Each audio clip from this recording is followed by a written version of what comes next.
That's it. Chuck Peel talking to his neighbors about his emotional return home. For the first time, all Palisades residents were officially allowed to come back. Peel lived here with his family on Bollinger for almost 2 decades. For me, the house, that's one thing. It was a great little house, almost 18 years. But all the things inside that we lost, terrible. My dad's stuff, my mom's stuff from Africa, nothing, no pictures, all that. Even in this, the darkest of moments, Peel is looking forward. It's just about recovery. You know, now you just got to say, it's not about what you lost, but what did you find or where.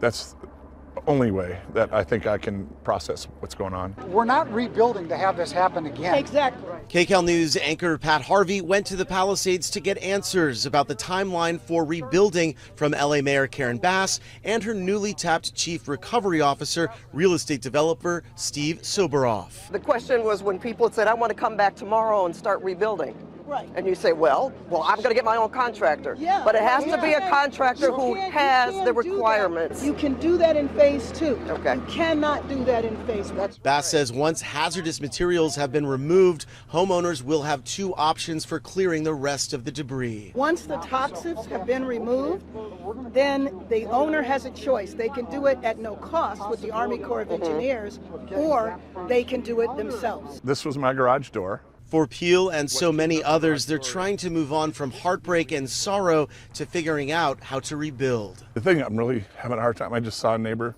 looking for her cat, you know.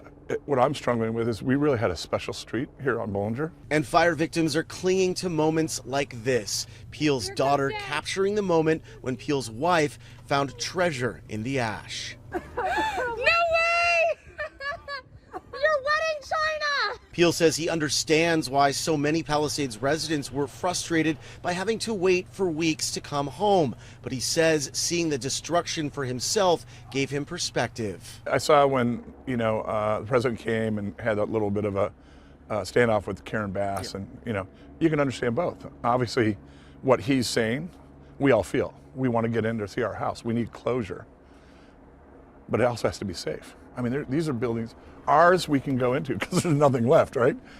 This side, it's all red tagged because it's partly, there's stuff about to collapse. What happens if they let us in officially too early and something falls on somebody, they die? Then who's trouble?